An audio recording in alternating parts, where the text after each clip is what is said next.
तो हाँ बताइए। पानी पीने की 7 सुन्नतें। नंबर 1, दाएं हाथ से पीना।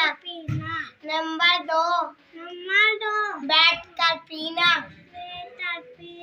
नंबर 3 से ढक कर पीना।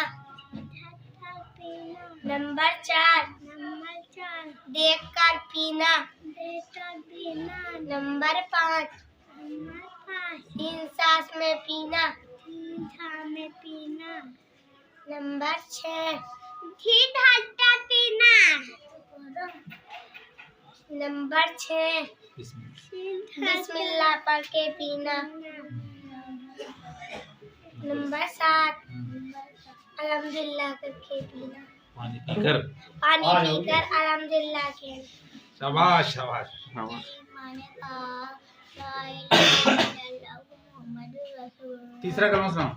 तीसरा कलीमा तमजीद माने बुजुर्ग की बयान करना। सुभान अल्लाही अल्हम्दुलिल्लाही वला इलाहा इल्लल्लाहु वल्लाहु अकबर वला हौला वला कुव्वता इल्ला बिल्लाहिल अलील अज़ीम। ज़ारा को बोला। चली गई।